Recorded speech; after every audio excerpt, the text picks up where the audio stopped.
ये वीडियो बहुत ही इंटरेस्टिंग होने वाली है, इसीलिए वीडियो को पूरा देखना। तो कहानी है दो बेस्ट फ्रेंड एजे और रिचेल की, जो अपनी अपनी पत्नी के साथ जंगल सफारी के लिए जाते हैं। वो लोग नदी के रास्ते नाव से जाते हैं। उनके साथ निक नाम का एक आदमी भी था। जंगल में थोड़ा बहुत सफ़र तय करके वो लोग एक जगह ठहरते हैं। एजे और रिचेल की आपस में उतनी बनती नहीं थी। रिचेल हर वक्त उसकी टांग खींचा करता है। फिर हमें पता चलता है कि रिचेल की पत्नी और एजे का अफेयर है। एजे अपने बेस्ट फ्रेंड को ही धोखा दे रहा था। फिर जब रात को सभी सो जाते हैं, तब अगली सुबह पता चलता है कि रिचेल वहाँ पर नहीं था। वो बोट लेकर कहीं गया था। फिर सभी उसे ढूंढने निकलते हैं। उस जंगल में नरभक्षी भी थे, जो इंसानों को मारकर खा जाते थे। उनके चंगुल से बचना लगभग नामुमकिन था।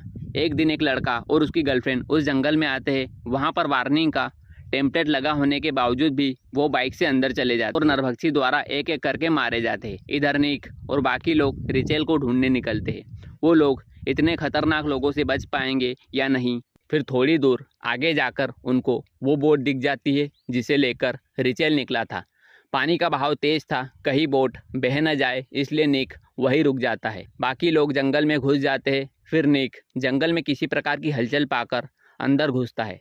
फिर उसे वहाँ घास फूस के पुतले और अजीब सी चीज़ें देखने मिलती है। एक नरभक्षी निक पर नज़र बनाए था। जैसे ही निक को शक होता है, वो वहाँ से भागता है, लेकिन उन नरभक्षी द्वारा उसे मार दिया जाता है। इधर उन लोगों को रिचेल मिल चुका था। फिर एजे उस पर भड़कता है। तब रिचेल उसे उसका मोबाइल वापस देते हुए कहता है कि उसे सब कुछ पता चल चुका है उनके अफेयर के बारे में।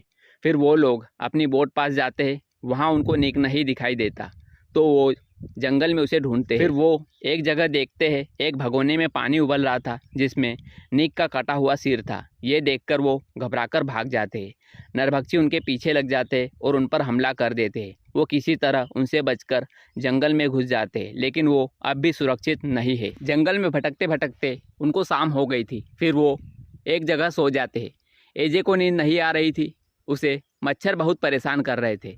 फिर एजे अपने शरीर पर कीचड़ मल लेता है। फिर वहाँ नरभक्षी आ जाता है। कीचड़ में सना होने के बाद वो नरभक्षी एजे को देख नहीं पाता। जैसे ही वो उनके करीब जाता है, तब एजे उससे भिड़ जाता है। फिर रिचेल भी जाग जाता है और वो दोनों उस नरभक्षी से उलझ जाते हैं। फिर वहाँ उस नरभक्षी के और भी आदमी आ जाते हैं। वो लोग रिचेल को बांधकर अपने साथ ले जाते हैं। एजे चाहकर भी उसकी हेल्प नहीं कर पाता। फिर वो रिचेल से वादा करता है कि वो उन दोनों औरतों को कुछ नहीं होने देगा। वो लोग रिचेल को ले जाकर मार देते हैं। फिर एजे माया और उसकी पत्नी को लेकर वहाँ से निकलता है। फिर एक नरभक्षी एजे से उलझ जाता है। फिर एजे उसका सिर काट देता है। वहाँ और भी नरभक्षी आ जाते हैं। तब एजे उन दोनों लड़कियों को वहाँ से जाने को कहता है और अकेला उन नरभक्षियों से भिड़ जाता है। वो उसे मार देते हैं। इधर उन दोनों औरतों को जीप से रेस्क्यू कर लिया जाता है।